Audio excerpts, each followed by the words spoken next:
Fucking hell, I think he's been waiting to come in. I have been chatting. You've stitched me up there. I've been trying to get in since 5-2 due to my rusted helmet.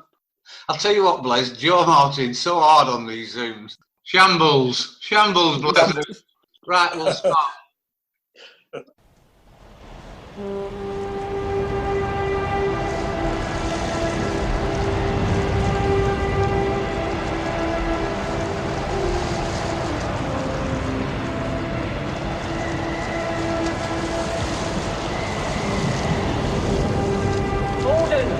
Order! Send Lowerhouse to save the house! Come on, the house! Hello everyone and welcome to another The Housecast podcast from Lowerhouse Cricket Club. We've got a special guest on this evening. I know I say it every episode, but this lad is certainly the top legend from Lowerhouse Cricket Club. A fantastic character, fantastic man, does so much for the club. Can't wait to get chatting with him. With me tonight, we've got Gary Morehouse, we've got Joe Martin and Joe Beneducci. So we'll just have a quick run through of how we're all going. I'm Jezzo, former Lowerhouse cricketer. I've done nothing different since the last time we chatted, other than went to Lytham St Anne's today, which was a lovely little walk on the beach. Gary, anything different from the last time we chatted? Not really, Jez. That was about like an hour ago, weren't it? So it seems we've done that many podcasts. Don't give it away. Don't give it away. Yeah, no, nothing that's going to excite our listeners, I don't think, my friend. Okay, Joe Martin. I have a question for Gary. Did you manage to sort out your food shop? No. Did you not? No, we're on next queue. We've got one coming on Wednesday, Joe, so I'll let you know. Oh, thanks. Good. I hope it's complete. So do I. That's so kind of you, Joe, to ask. Gary didn't get his food delivered the other day. Yeah, I think he got a lot of cleaning products, but no food. Anyway, over to you, Joe Martin. Anything different? And don't bore us with I've been for a run, we've played family games, and I played my guitar. No. So the lockdown has eased slightly. However, I'm operating 3 weeks behind the government.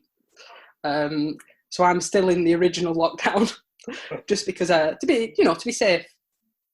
To be safe for you or for other people? Well, I think it's for both. So Right. Then I don't get it, but then I've got to assume that I've got it, so then I don't give it to other people. Right. It used to be a bit like that in Cat's Whiskers. Joe, anything different from you? Yes. Yeah, I've been chatting to your nephew. All right. Scott. Yeah, he's listened to the Ryan podcast. He's got a few memories about playing with Ryan, although I think his mind must have got a bit skewed, because he says he can remember fielding in the covers to Ryan. I don't ever remember Scott Oak fielding in covers. No, third man Fielding under covers. Yeah. So it's funny how time distorts people's memories. Yeah, or maybe gin.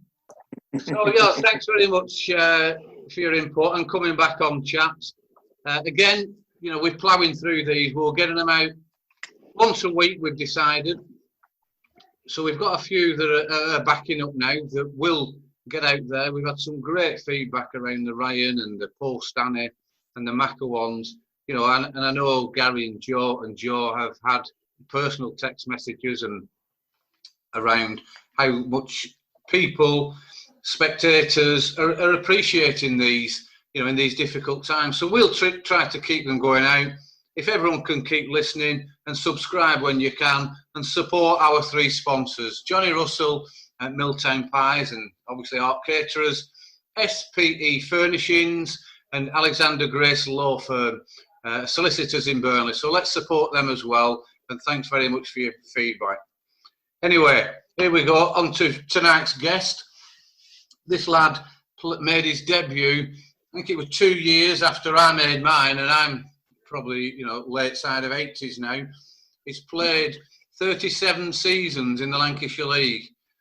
I mean, I've only just found that out from the research I've just done. I'm sure you're all guessing who it is now.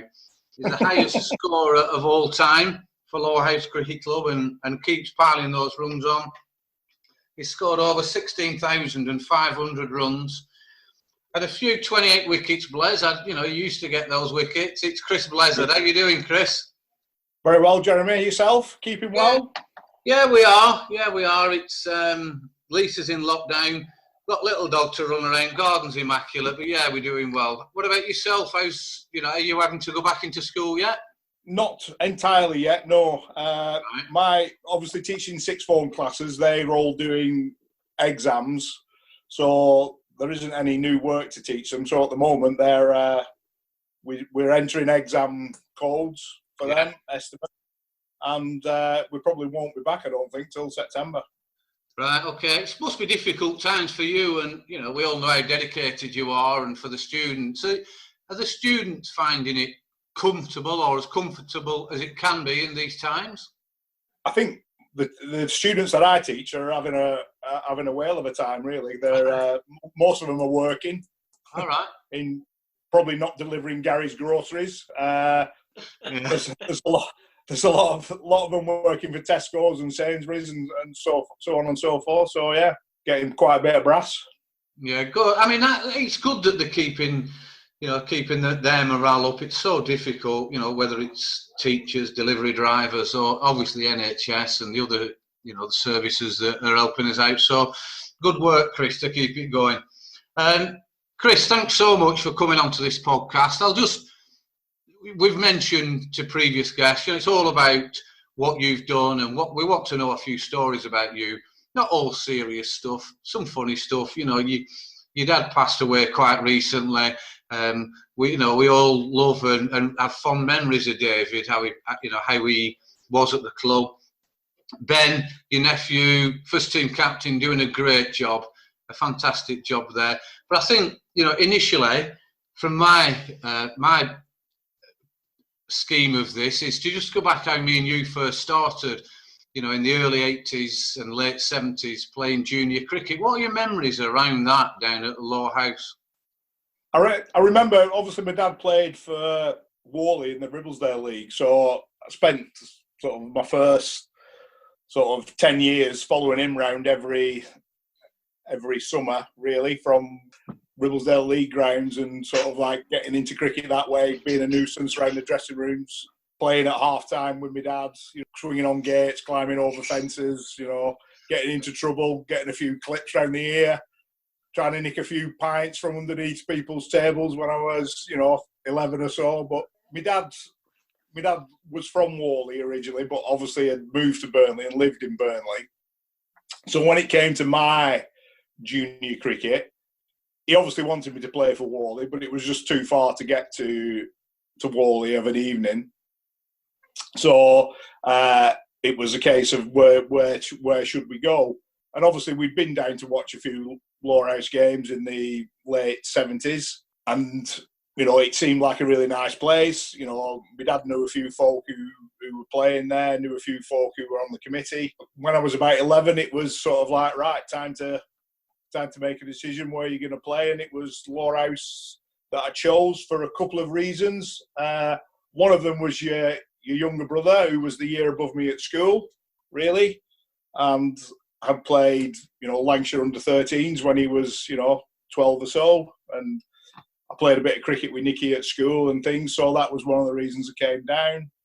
And junior section then was very, very much a slimmer outfit than it is now. We had under-13s and under-15s, and that was it. So when I was 11, I started playing for the under-13s with Dave Nicholas as team manager and umpire. Yeah, I mean, that's interesting, Chris, because crikey, we've known each other so long. You were looking at, we talked previously on this podcast, Bill Holt and Reg Wardle would have been running the junior section then. Was there any other, who were the friends that your dad would have known down there? I'm just thinking, why not go and play at Burnley? I don't. Maybe the decision happened when I was at school, really. And not a lot of lads who went to Ted's actually played at Burnley then. Yeah. It's sort of changed after that. Most of the lads were playing well, we didn't play a lot of cricket at Teds, did we? Anyway, you know, a lot of the people like Gary still at the grammar school. So, you know, Shez and Gary and a lot of the lads who I came to know from Lowerhouse were at the grammar school. Yeah. So, you know, they were playing down at Lowerhouse. You know, Burnley were a fantastic side then, weren't they? And, you know, sort of like, I don't think they were particularly renowned for the juniors at that stage. They didn't have, you know, they had a solid, you know, first team, good young players playing in the second team. Some of them came to Lowerhouse with, you know, John Hartley and Graham Bushell eventually to get first team cricket, didn't they? So yeah, they did. Yeah, well, interesting times there, Chris. That you know, but for, you know, the slightest little thing, you could have been, you know, playing elsewhere. You know, continue to play at Whalley or whatever. That's really interesting for me. I mean, obviously, you know, Whalley wasn't. My dad, you know, sort of like relied on his van, really, you know, his TV repair van to get us to the places, and sometimes that didn't come off, and he didn't have a car, so that was never going to happen, really. Yeah. So Lowerhouse was definitely within walking distance, so that's where it sort of like came down to it, I suppose. And at that time, were you were, you know, your mum and your dad, you were up around the Tim Bobbin area? Yeah. Yeah, so I suppose you could walk down there, and then your dad gets involved, and it's such a great story that, you know, your dad ended up playing a little bit of first team cricket and a lot of second team cricket. Yeah. It's a fantastic story. Your dad, I remember your dad's television repair van. Crikey, I forgot about that. Yeah, I remember that really quite well. Blezz, I've got your school scorebook in front of me. Yeah, it's all right. From 1981. When your school team got to the Lancashire Cup final. Yeah. And I'm just looking through. I think you scored a 50 in all the games before it, or took 5 wickets. How have you managed to get hold of that, Joe? I've got no idea. I was rummaging through things the other day. We were reordering the books in the house, and I managed to find this. We must have 3,000 books in the house. So we're ordering them, right? Okay. Ordering them, Putting them in order. Yeah. I hadn't lost them and thought I needed to buy them again. Right. And Frank's in it as well, Blezz. Frank's definitely in it, yeah.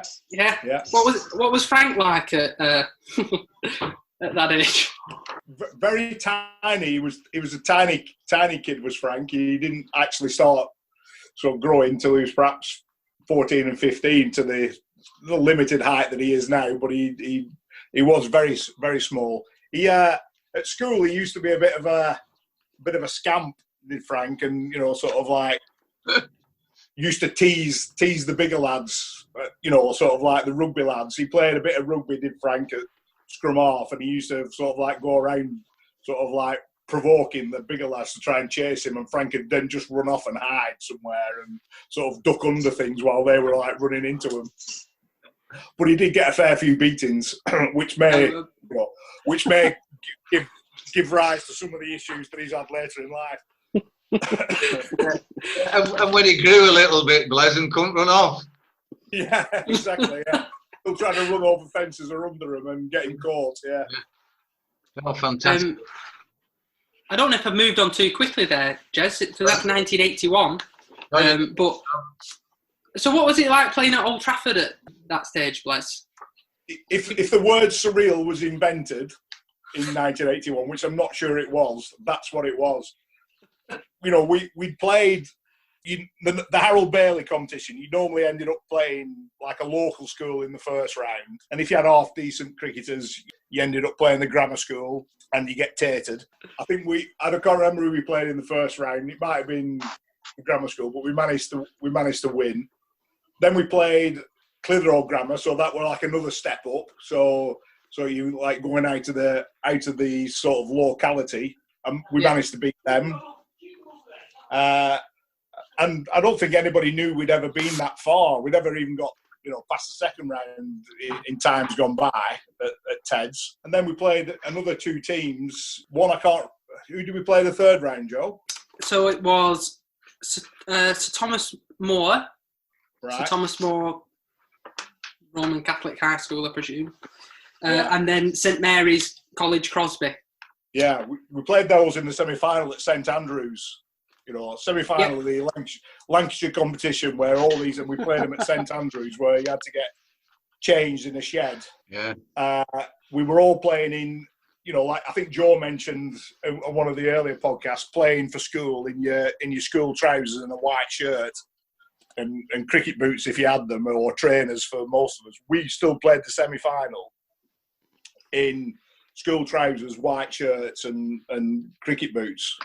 Yeah. So this team come over from Crosby, you know, fully kitted up, changing a hovel, and got beat at St Andrews. I had whites. Tommy Farry played in that side, who played at Todmorden for 5 or 6 years.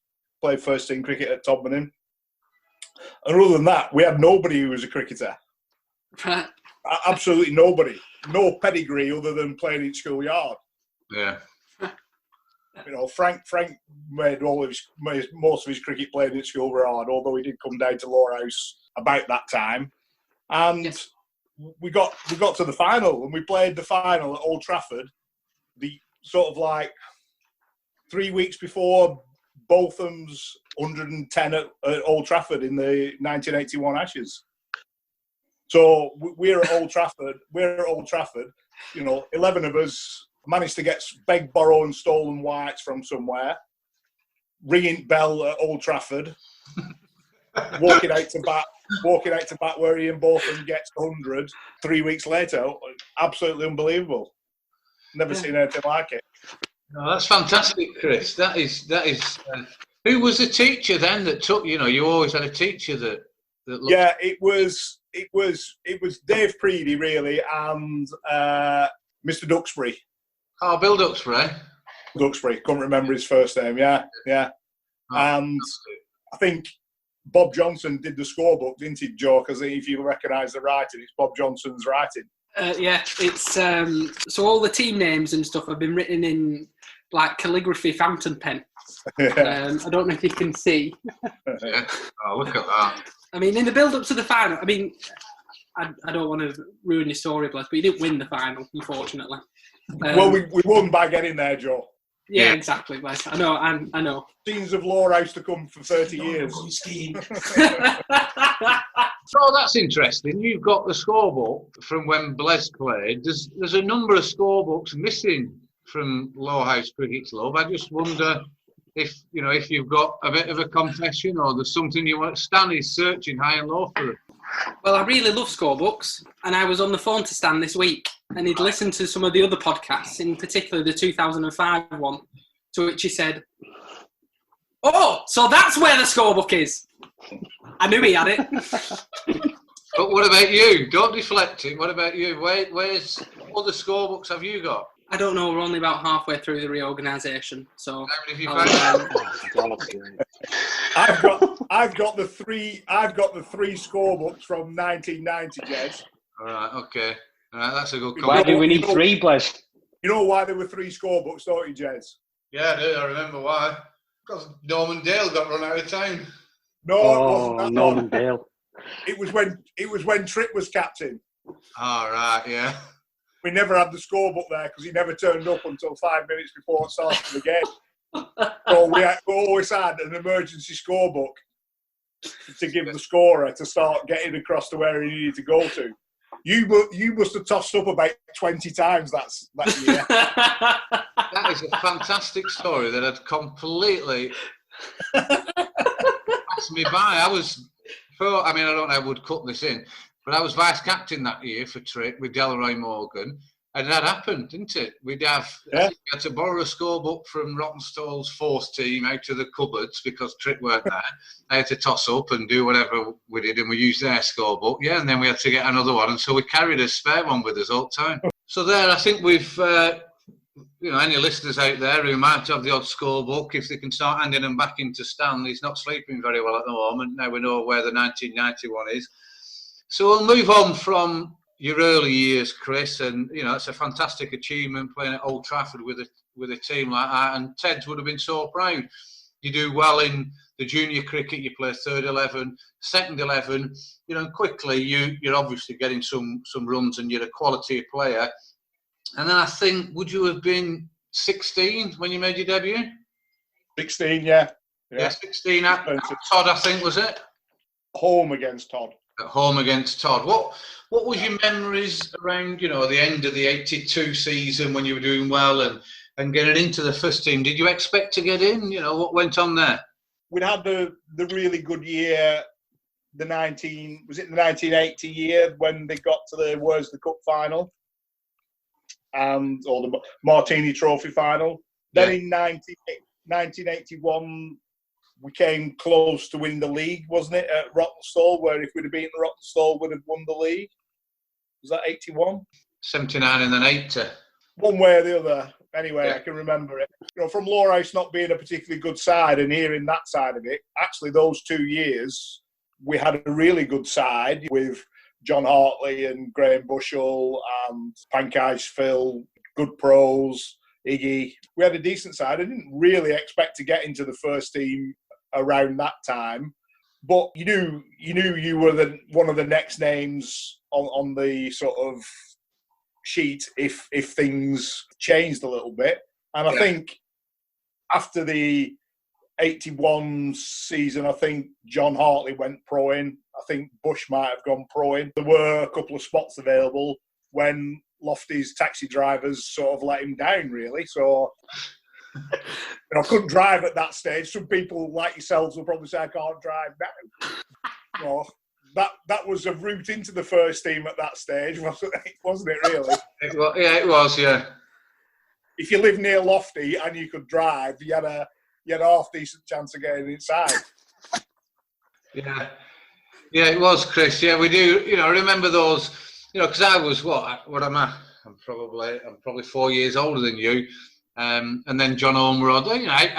We used to compete for 2-3 slots between me, John Ormerod, Dave Keeley, Tom Sullivan, Rusty, Brian Holmes, these sort of players. And like you said, there were some great players in there. And whenever they came into the second team, they always scored runs. For what Keeley and Holmesy, when they came into the second team, they very rarely didn't score 60s, 70s, 80s and get right back into the team, depending on who'd gone from number 1 to number 11 the week before. Yeah, that happened. So what were the circumstances about you getting in this side? Was it a holiday period and you got your chance? Yeah, it probably was. I'd been on the grammar school cricket tour as a guest the sort of week before, and I got quite a lot of runs, down there. And when I got back, there must have been somebody on holiday, and there was a spot available, and I was picked for the first team. Yeah, fantastic. I mean, was there anything about that game? Were you nervous? How did it go for you? I wasn't particularly nervous. As a young lad going into that side, you had a bit of confidence about you as a sportsman, so you weren't like going to be overawed by it. I had a bit of confidence in my fielding. I knew I was a half fielder, probably better than Stan and quite a few others in there. So you weren't going to let them down there. As far as the batting was concerned, you were always going to test yourself against a decent pro. They had Rod Eswick as their pro, right? Yeah, who was sharp. So you knew that was going to be a bit of a test. But I think I batted maybe 7 or 8 and got 7 or 8 again. Maybe 9. And really enjoyed batting the limited amount. I caught a catch. I ran probably their batter who was sort of looking like winning the game out from a half decent throw. So I thought I had a really good game, and we won. So it was a great debut, really. Yeah, no, it's fantastic, and I think I don't think you were in and out of the side much after that debut. I only played 5 games that season. Yeah, what date was that? Was that early start of the season? No, it was July, mid-July for Burnley holidays, really. So you got left out of that season. Yeah, so I didn't play at all in the first team till then, and I only played another 4 games after that. Right. It was sort of like I sort of vaguely remember getting dropped the next game. you know, it was one of those, when the team was selected, wasn't it? You just got it on the notice board in the club, didn't you? Yeah. And if it threw it down and nobody opened the club, you were trying to look through the letterbox to see if you could see it. That was the only way you could see whether you were in the team or not. So it must have been a bad week, so we hadn't practiced. So I didn't know whether I was in the first team or the second team until perhaps 11:30 on the day of the game. And Lofty arrived, knocked on my front door and said, we really enjoyed you being in the first team last week, Chris. Great effort, great start, but I'm afraid you're not playing in the first team this week away at East Lancs. You'll be down at Lowerhouse. Okay, that's not a problem, Lofty. Thanks very much. Shut the door, went to the front window, saw Lofty getting into Dave Keeley's car and drive off as my replacement. Took him.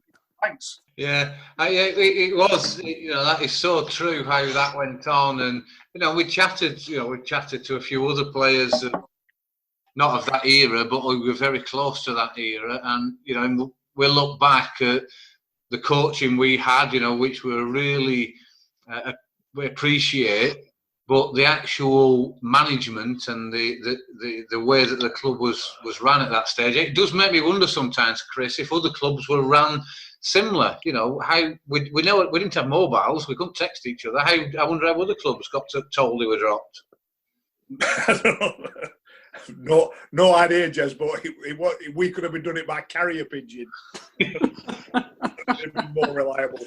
Yeah, I mean it's. I mean, I think it's a bit of a funny story. It was exactly the same. Looking through the letterbox, or you know, you'd sometimes. My dad would get. He wasn't on the selection committee, but he was on the committee. He would then try and listen into the selection committee to see if I'd been picked. And then the only other way that we could get it picked, and I think this was part of my downfall, was that the Burnley Express. You'd find out, you'd read the Burnley Express on a Friday morning. Yeah. And it's Roger Bromley's father-in-law, Stan Hudson, who worked at the Burnley Express. He's passed away a number of years now. And he used to take some free Burnley Expresses into the General Williams on a Thursday night. So I used to go into them a lot. See whether I was in the team or not, because it was a real difficult woodpile club, weren't it, Blezs? We were in and out like I don't know what. Yeah, absolutely. I mean, were you going in General Williams just to look at the paper, Jez? Yeah, well, I was only 17 and a half, Joe. And he still had his tankard over at bar then. That's one of the best stories of Gary's dad, that one, when he had to move his tankard from one pub to the next. That were a belting story. New Albion, top of Rosendale Road. Yeah. And he felt like with landlord, and I'd gone in for a drink one night with a couple of lads. And I'm in the gents, and landlord comes in, big fella. You're Brian Morehouse's lad. You're Brian Morehouse. Oh shit! And so right, you know, what's he done? He said, "Well, first off, he owes me a £5.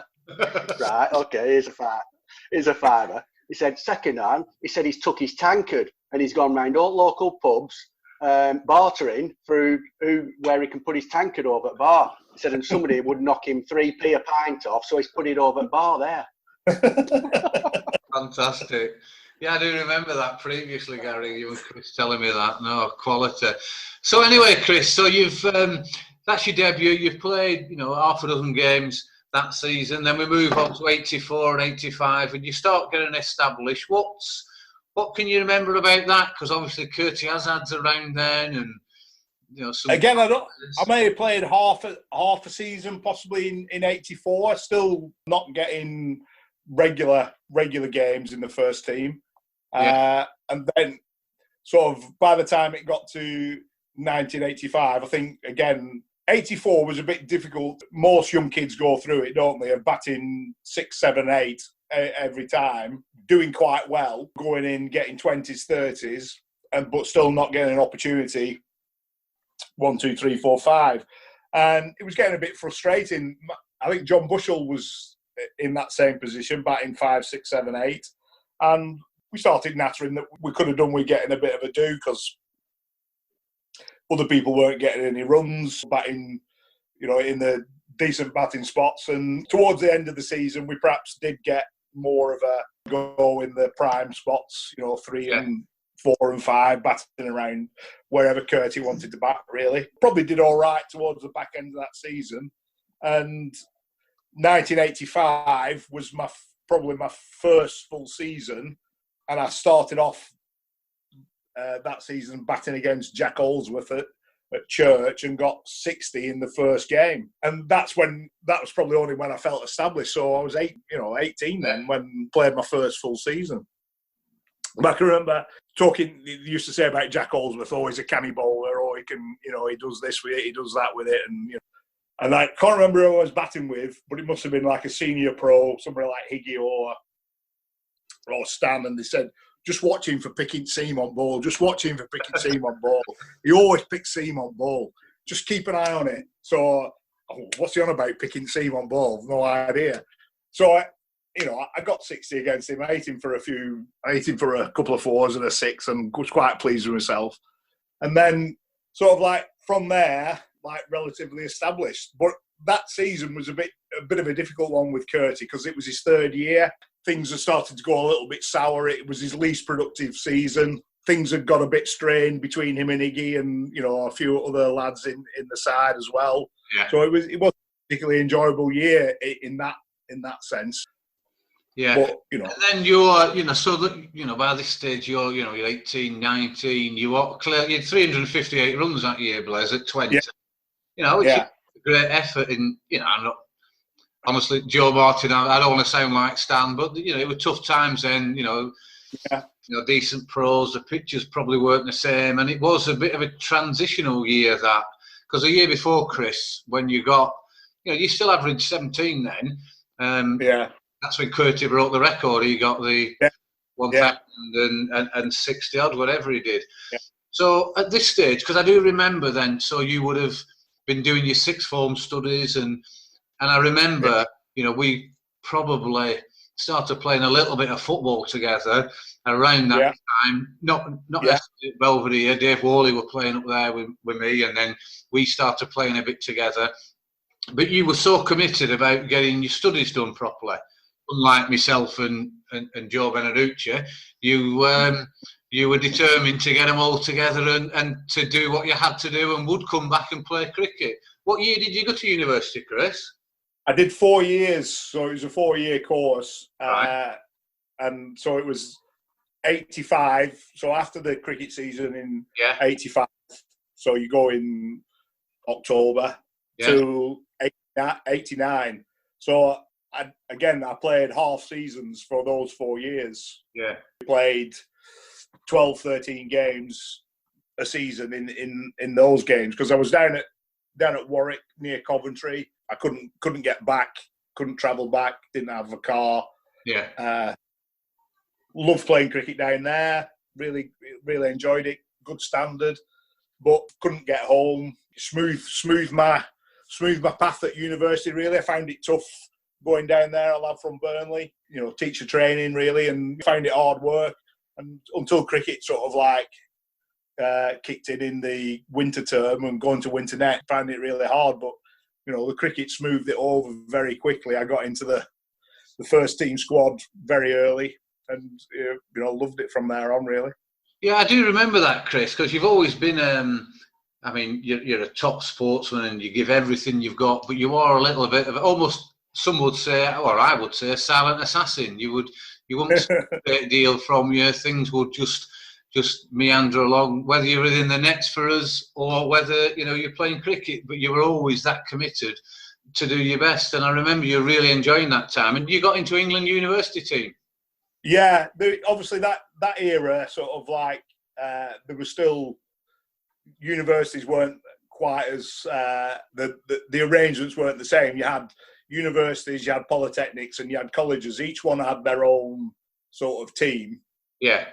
Then they combined to be the British Combined Universities and Polytechnics, so they called it BUSEF, and they played in the Benson and Hedges trophy, the first trophy, and sort of like that was the pinnacle of university cricket. Yeah. I was sort of like the rung below that. So I was playing in the universities, English university side, which some of them played in that team, but not very many. You know, you had the year below me was Hussein, Atherton, Steve James, who played a bit for England. They were all in that Busef side that played in the Benson Hedges Trophy. So I was sort of like the level below that. Played with Mike Smith, the left-arm bowler from Gloucestershire. Yeah. He played again for England. He played in the side that I played in.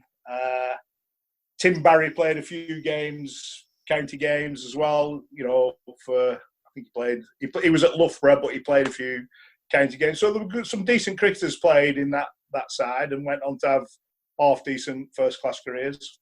Yeah, you know, as I said, I remember it vividly. You know, Blezs were coming back. You're still, you know, late teens, early 20s, coming back, and you would always get in the first team and do a job for us. But, you know, flicking through Blezs and 87, 88, 89, prior to that, you were getting 200, 300 runs a season, averaging, you know, really quite well. But there were two or 3 years there where you only played 12 or 15 games, appreciate, but you were getting less than 150 a year. You know, would that have anything to do with the drinking at university?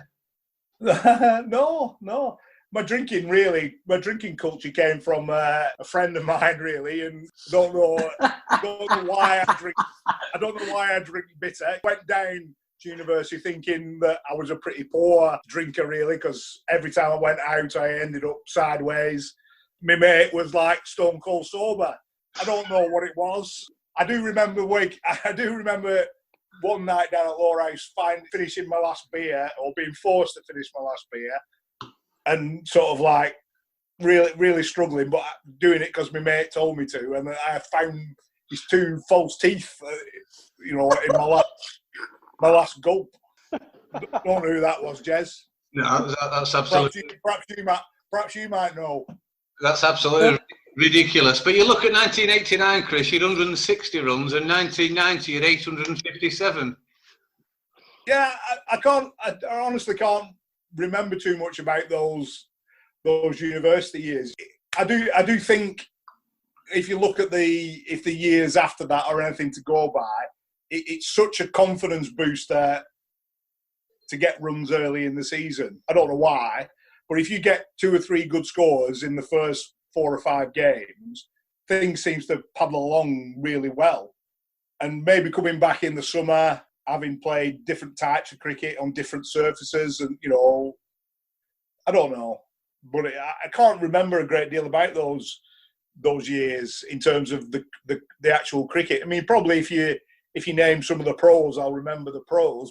I can't remember too much about the games in that era, really. No, and I do think we were going through a big, you know, a period of change there where we were getting the younger players were coming through. You know, Dave Worley was getting in the side, and, you know, you remember Marcus G and Frank game. But we still got those, you know, and Lofty, fantastic player. He was, you know, he was still playing there, late 80s, early 90s. But I do think I don't know the best way of describing them, but and I don't really want to name these people, but there's probably half a dozen players that were just along for a few pints maybe in the early 80s, late 70s, and then it went on to, crikey, this is getting a little bit more serious now. And I do think that late 80s period did change a lot around the club. You also got took under your wing by the pros a little bit. You know, I can remember coming back and people saying what a great lad Tony Doddermaid was. Yeah. You know, and how well he integrated with the side, and what a good bloke he was. Well, I came back halfway through the season when we're out the league, we're out the cup, we're playing for a bit of pride, even though he's a decent player. Yeah. He doesn't really know me. He doesn't know me from Adam. He doesn't know what makes me tick. He doesn't, you know, take any time really to build up a relationship, because that time's gone. That time of getting to know people, that's gone. I mean, Mansour, what a great pro in, you know, 88 and 89. Brilliant bloke. Didn't speak much English. I would love to have had some sort of cricketing conversation with him, but by the time I got there, he'd made his he'd made his friendship groups and he made his, his friends, and he didn't really get much of a look in. No, and the season does it does go that quickly once you've got into, you get into May and June and things are settling down. You, like you said, you generally know, yeah, we're going to have a good season here and we have a chance of fighting for a top 6 place, or this is pants this. We're struggling every week and you're not getting through it. And if you're coming back from your university cricket, playing with different individuals on different pitches, it must have been difficult. And you look at the different pros from there, Delroy and then Prabhakar. And I'm not just saying it because Gary's on here or because I'm on here, but then I do think, and we've chatted this through till we're blue in the face, that period starts to progress even more with over probably a 5-10 year period where practice was better. We did take it more seriously. And Chris, I think it's safe to. Do you feel that you benefited through that period? I know you're coming at your T-Pomp in early 20s. Again, I can remember practicing in the early 80s with Tripp and John Hartley, and they were 2 best buddies, and they used to be always the first down at training. They'd always put the net up, and they were good players, and they taught you a lot. After that, training was such hard work, wasn't it? Weather dependent. Nets were indifferent. It was difficult to get any sort of proper coaching off anybody in terms of mindset or anything like that. And it was a bit of a lottery, and you played yourself into form by what you did at the beginning of the season.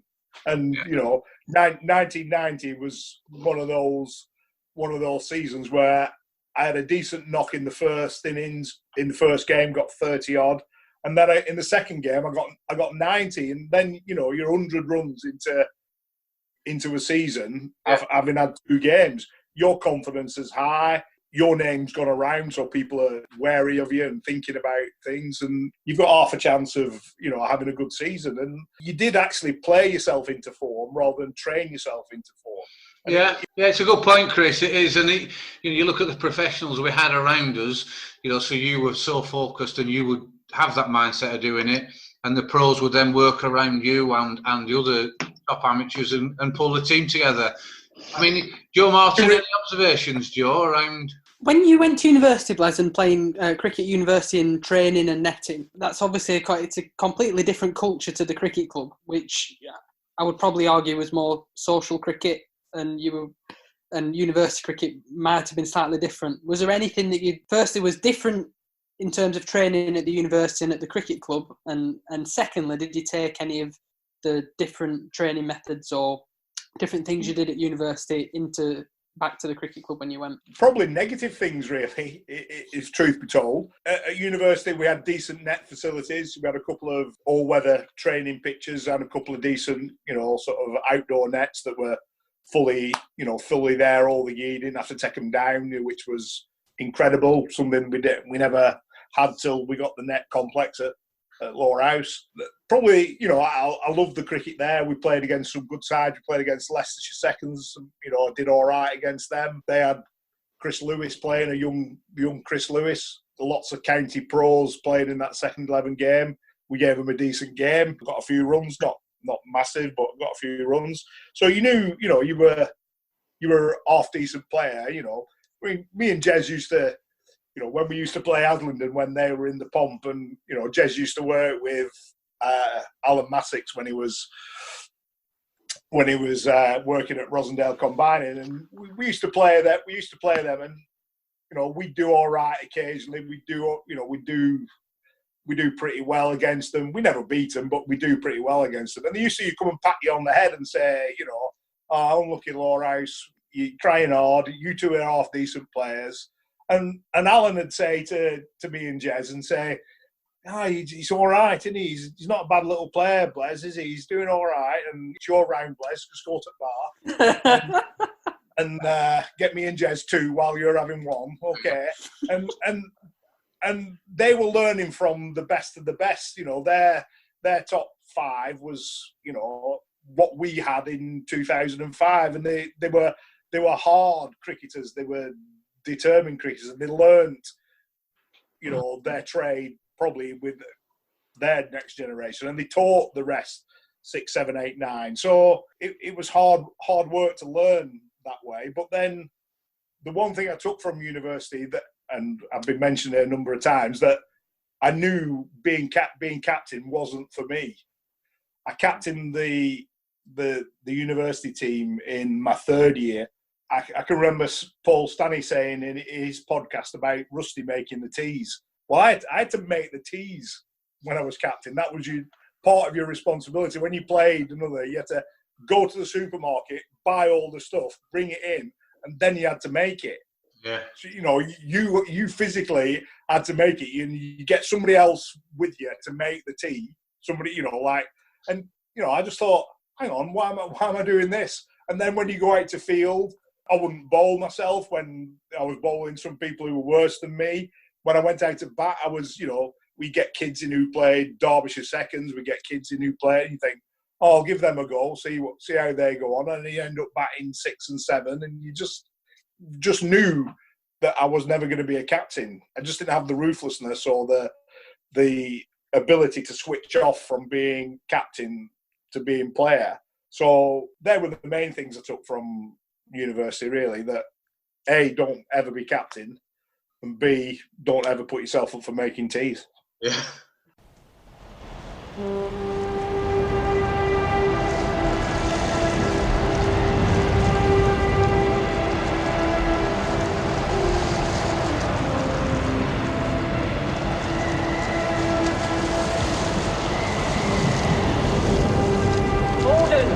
Gordon, send more house to save the house.